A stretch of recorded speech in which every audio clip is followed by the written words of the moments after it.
La obra de Logique ou l'art de penser de Antoine Arnauld y Pierre Nicole fue un origen casual, ya que se debió al azar de una conversación que a motivos meramente académicos. Más allá de esas circunstancias de composición y publicación, esta lógica tiene unos objetivos prácticos, epistemológicos y éticos, que pueden cifrarse en la formación de juicio, puesto que ha de ser la ocupación principal del espíritu. Es elocuente a el discurso de presentación de la primera edición. Veamos algún fragmento. Discurso primero, o primer discurso, donde se hace ver el propósito de esta nueva lógica.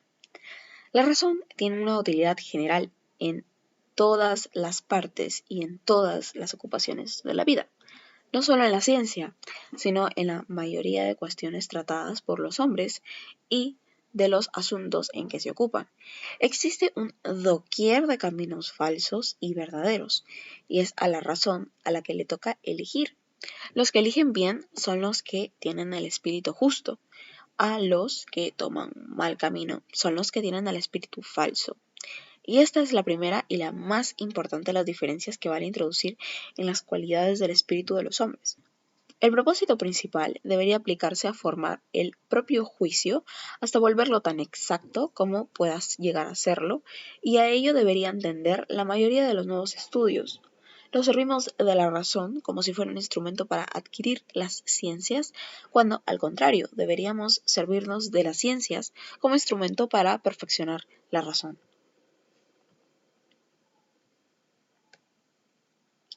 Los hombres no han nacido para ocupar su corta estadía en la Tierra en examinar las relaciones entre ángulos, medir entre líneas, considerar los diversos movimientos de la materia, es decir, sus limitadas tareas.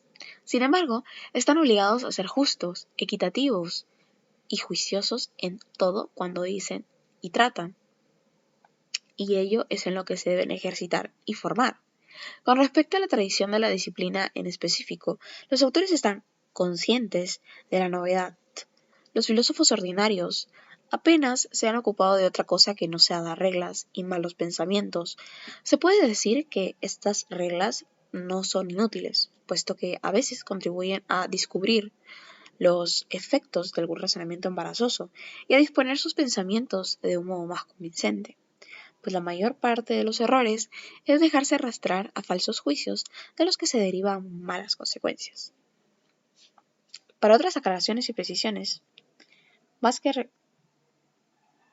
para algunas aclaraciones y precisiones, no estará de más recordar algún fragmento del discurso de la segunda edición.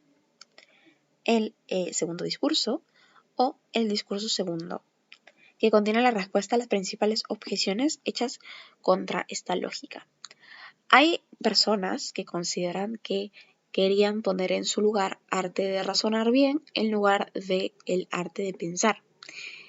La lógica tiene el propósito de dictar las reglas para todas las acciones del espíritu, tanto para las ideas simples como para los juicios y los razonamientos. Apenas existía otra palabra que abarcara todas estas acciones diferentes, y pensamiento, ciertamente, juicios y razonamientos de pensamiento. Podría haberse titulado Arte de pensar bien, pero esta adición no era necesaria al hallarse indicado en el término arte, que denota un método de realizar bien cualquier cosa. Cosa señalada por el mismo Aristóteles. Una objeción señalada frecuentemente es la formulada contra la multitud de cosas tomadas de las diversas ciencias dentro de la lógica.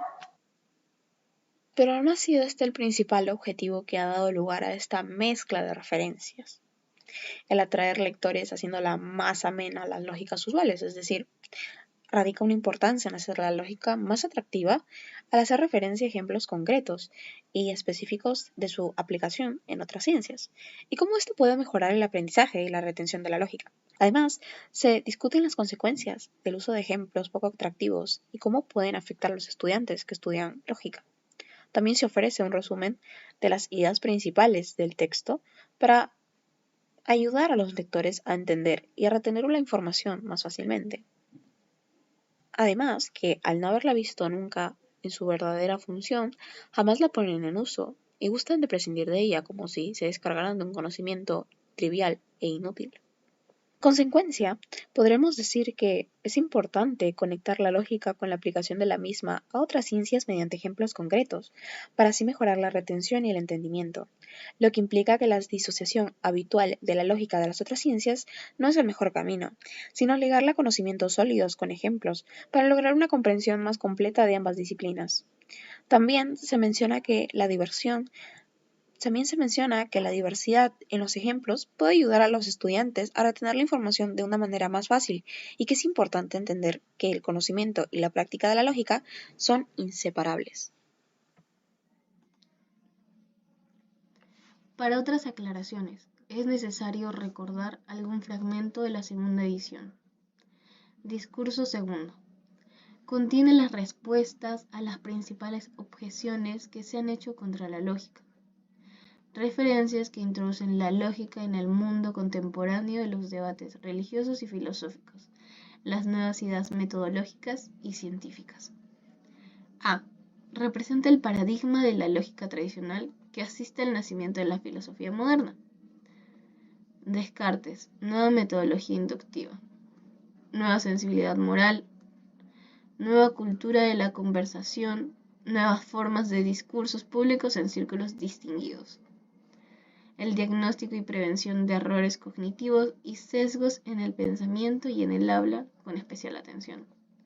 Palabras de Descartes, que enseña a conducir bien la razón para descubrir las verdades que se desconocen.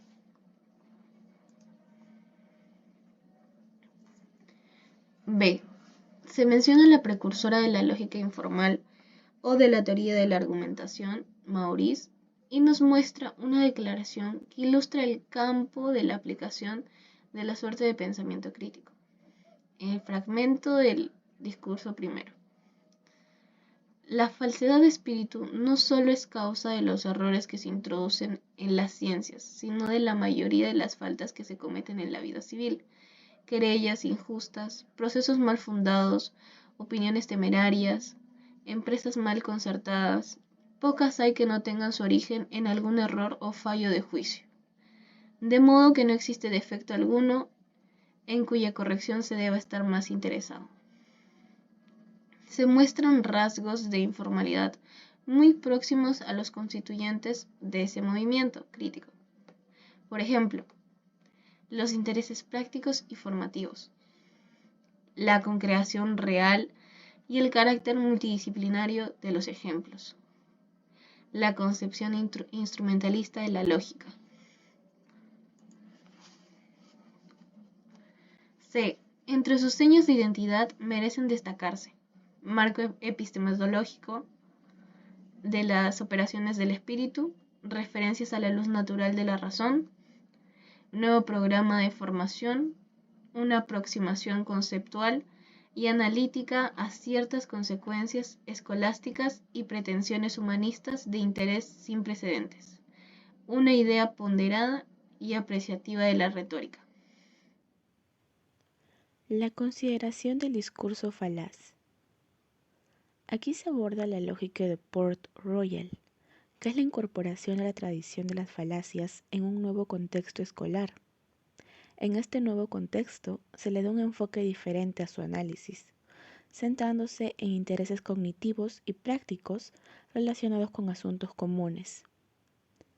El objetivo principal de este enfoque es realizar las falacias desde una perspectiva más amplia, enfocándose en formar el espíritu y prevenir errores de juicio.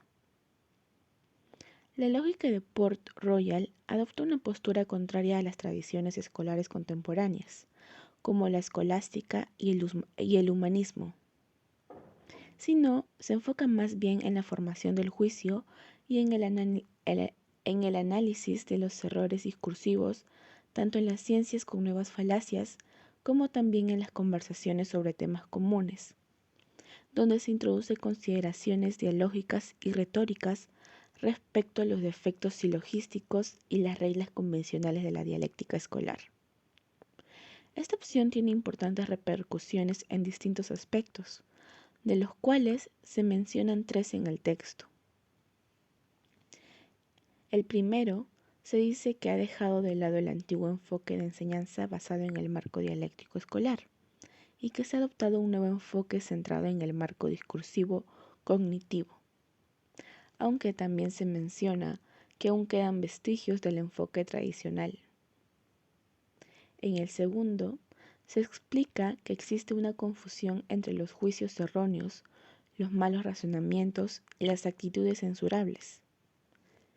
Esto ocurre porque no hemos distinguido correctamente entre los falsos juicios y los malos razonamientos. Además, también porque suele haber un razonamiento oculto y latente en lo que consideramos un simple juicio. Por ejemplo, cuando vemos un bastón curvado dentro del agua y creemos que es curvo en realidad, lo cual se basa en una premisa falsa. Lo que parece curvado a nuestros sentidos es curvo realmente. Esto implica un razonamiento aunque no se desarrolle explícitamente. Y por último, en el tercero, se centra principalmente en la importancia de considerar un nuevo terreno discursivo al tratar el mal razonamiento en la vida civil y en el discurso ordinario. Este tipo de mal razonamiento es más común y relevante en comparación con el mal razonamiento en la ciencia. Según Hamblin, este capítulo se mueve en el nuevo terreno baconiano de las predisposiciones, lo cual contribuye a la perspectiva del discurso público en la historia de la formación del concepto de falacia. En base a lo que hemos visto anteriormente, podemos entender que Port Royal establece un nuevo paradigma al momento de determinar lo que son las falacias. Logra establecer un nuevo sistema, un nuevo enfoque, bajo el cual vamos a analizar y comprender la naturaleza de las falacias, así como sus causas y la forma en la que debemos abordarlas. Este enfoque se divide en 6 puntos importantes, los cuales describiremos a continuación. El primero de estos puntos implica la forma en la que Port Royal clasifica las falacias. A diferencia de otros enfoques, Port Royal logra establecer un catálogo con tipos y esquemas de falacias, logra organizar las falacias y establece un catálogo sistemático para entender la relación que existe entre estas falacias y las reglas propiamente de la lógica, tanto silogísticas como cognitivas. El segundo punto a tomar en cuenta es el origen de las falacias. Port Royal establece como origen de las falacias a los errores de juicios y razonamiento que podemos observar en el mundo comúnmente, y establece asimismo cuáles son los motivos que impulsan a que se generen estos errores. De esta forma, los errores son causados por sesgos cognitivos que están presentes en la cotidianidad y generalmente son impulsados por sentimientos que alteran la forma en la que podemos realizar el argumento y alteran el impacto que produce el argumento. De esta manera se construyen sofismas o sistemas de pensamiento basados propiamente en nociones, en ideas que no tienen propiamente relación con el argumento, ya que la intromisión de los sentimientos en el momento de argumentar genera un halo que evita que la persona pueda observar y argumentar de manera coherente. La tercera característica importante a tomar en cuenta es cómo podemos diferenciar los sofismas, dentro de lo que corresponde a la materia filosófica y científica. Cómo podemos entender la naturaleza de los sofismas y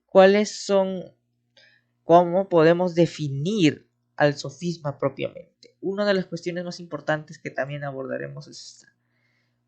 ¿Cuál es la noción que existe del sofisma?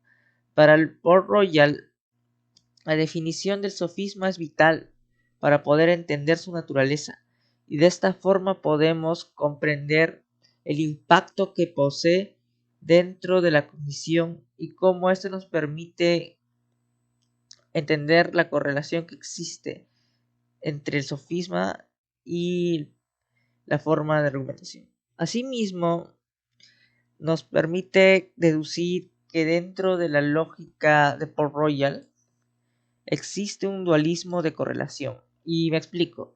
Dentro del dualismo de correlación que establece Paul Royal se puede comprender que se establece una antítesis dentro de la lógica propiamente.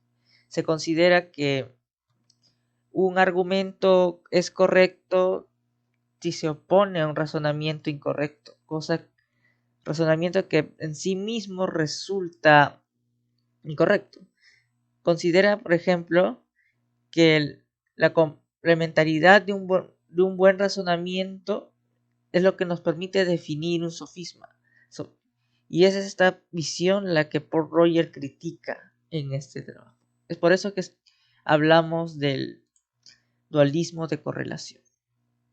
Creo que con todo esto podemos tener una noción más o menos clara sobre lo que Paul Roger plantea a través de su trabajo. Y en base a eso podemos dar por concluida esta exposición. Agradezco a todos y espero que este trabajo no sea el último y podamos realizarlo de manera satisfactoria. Gracias.